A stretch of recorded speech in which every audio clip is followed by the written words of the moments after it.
before 1859 and the introduction of Charles Darwin's The Origin of Species, the only explanation we had for how the world came to be the way it is was that it was designed that way. Upon the arrival of natural selection, however, arguments such as intelligent design flew right out the window, since we now know that something can have the illusion of design without necessitating a designer. At this point, many believers often respond, well, I can't prove the existence of God, but you can't disprove it. This is true. It is impossible to prove a negative. However, as Christopher Hitchens has said, quote, what can be asserted without proof can be dismissed without proof.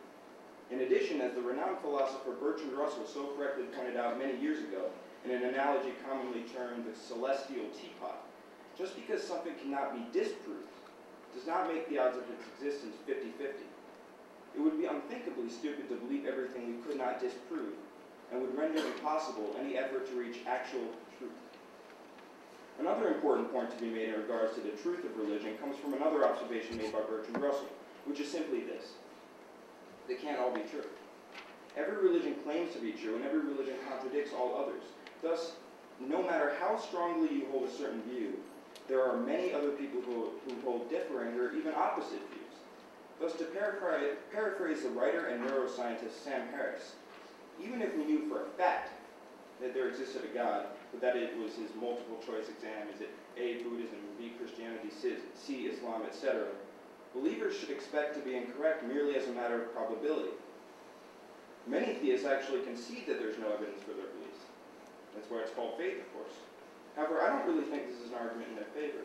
In my opinion, faith is the most overrated virtue. I continue to wonder why we give any respect to the notion of believing incredible claims on virtually no evidence. Does this idea bother anyone else?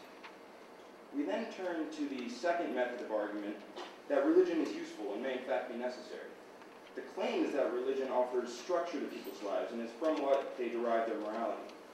This claim is extremely offensive to our integrity as a species. To state that there is nothing innate within us which gives us a sense of right and wrong is ludicrous, and to further claim that morality cannot exist without submission to a celestial dictatorship is even more terrible. The idea of the golden rule is present within us from birth, except in the cases of psychopaths and sociopaths, and it does not have to be taught to children, only enforced. To claim otherwise is to go against everything we have learned about evolutionary biology, and to constitute an attack on human self-respect. To those who make these terrible claims, I issue a challenge, one that is commonly used by the prolific writer Christopher Hitchens. Name me an ethical statement made or moral action performed by a believer that could not have been made or performed by a non-believer. I'll let that sink in for a second. As of yet, I've had no takers. Interestingly, however, if I were to ask you to name a wicked action done by a believer specifically because of his or her religious faith, you would think of one before I even complete the question. So neither of these arguments is all that effective, and why should they be? They are attempting to justify belief systems which have no basis in observation or fact. The first religions came from a time when we knew almost nothing about the world we live in. We had no concept of physics, biology, chemistry, or medicine. We didn't know the earth was round. We didn't know that microorganisms live in our digestive systems in order to enable us to live, and that they amount to taxons of parasites. We didn't know how very, very closely related we are genetically to other animals, and indeed even to some forms of vegetation.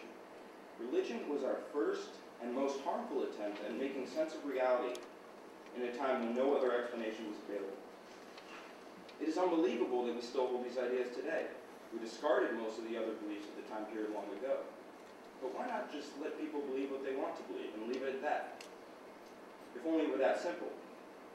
In reality, the majority of religious affiliations insist on forcing their beliefs on others and indeed on society as a whole. They can't just live with their completely unwarranted beliefs. They aren't happy until I believe it too. This is apparent in all three of the main religious texts, which advocate the killing of those who believe differently. In addition, because of religion, there have been uncountable numbers of deaths due to war and various other religious views, such as the Catholic Church being against contraception and stem cell research. Religious faith obviously carries inevitable consequences.